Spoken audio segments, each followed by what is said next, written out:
Guys, magluluto tayo ng adobong mani. The crunchy peanut. So, first ingredients is the garlic. Maraming garlic.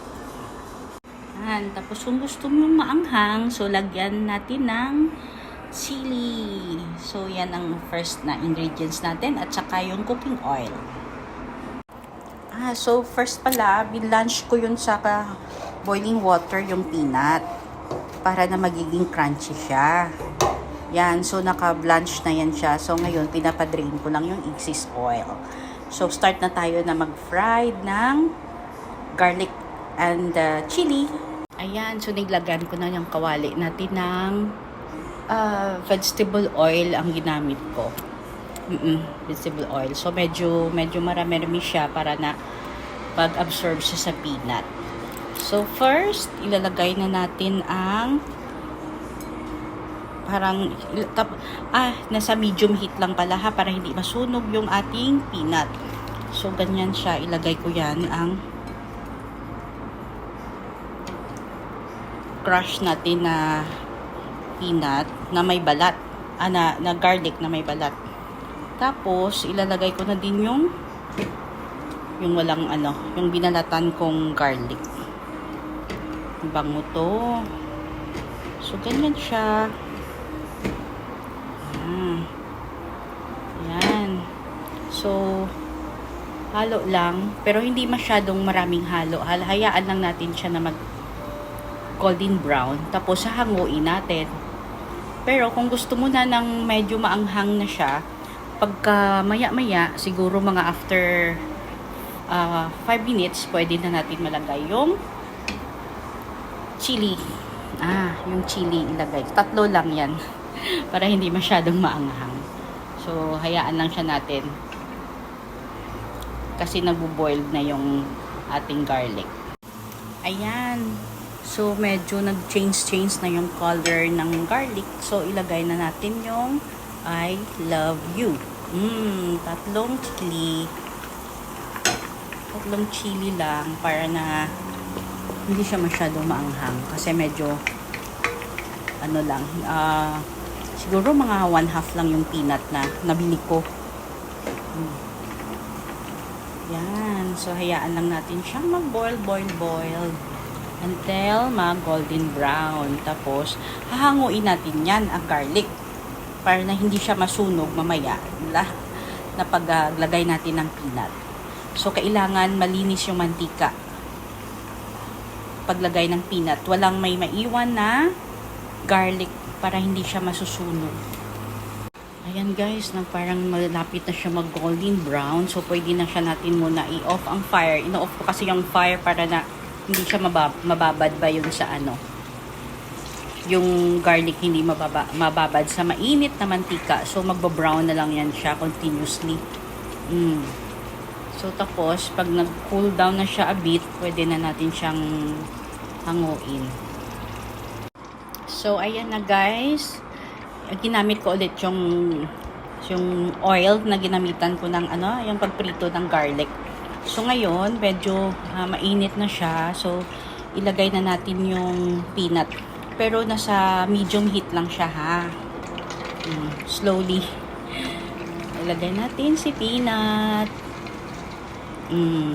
Okay. And then, pwede siyang ganyanin muna. Handang na mainit yung mantika ulit. So, ganyan siya. Slowly lang. So, hindi siya palagi haluin para na hindi matanggal yung mga yung skin ng peanut. So, antayin natin na kumulo-kulo. Tingnan nyo yung peanut, yung garlic. Napaka-crunchy. Crunchy siya. Tsaka, maanghang. Sarap. So, ayan guys. So, lulutuin natin siya ng mga 15 to 20 minutes. Binalik ko yung chili para mag-absorb yung anghang niya sa peanut. Yan. So, kulay na siya parang copper brown. Yon, pwede na yon. Tsaka, tikman din natin kung crunchy na siya, so okay na. Huwag masyadong overcook kasi bitter siya. Magbi-bitter siya yung lasa niya. So, ganyan lang. Parang mga 15 to 20 minutes. Pag okay na siya at crunchy na siya, pwede na siyang hahanguin. Ayan na. Malapit na siya, pero tinikman ko, crunchy na siya. Pero konti pa. Mga 3 minutes pa. Then, okay na siya. Hahanguin na natin. Sarap. Yan. So, pwede na siya. Mga ilang seconds na lang. So, pwede na siyang patayin ang fire. Kasi golden brown na siya. Yan. So, i-strain natin yan. At tapos, mamaya, doon na tayo maglalagay ng asin. Yes. Ayan na. So, ito na yung peanut natin. So, i-drain natin yung excess oil sa paper towel.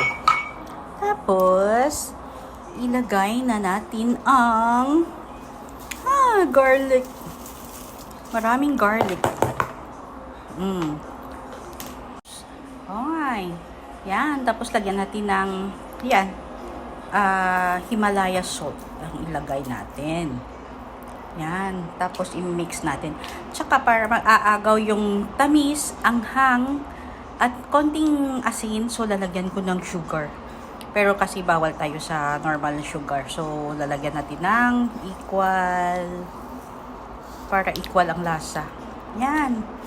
So, mix. Mix lang siya. Tapos, i-cool down natin. Tapos, ready na siya. Ilagay sa garapon. At, pag nag-Netflix or nasa office, so, pwedeng pakain-kain ng mani. Diba? Sarap. Ang dami siyang garlic, as in, masarap. Kasi, try. Pero hindi mo pa siya malasahan masyado, yung crunchy na siya. Pero, pag na siya, pag hindi na siya mainit, ayun, mararamdaman mo na yung crunchy. Sarap. Okay, that's it. Thank you.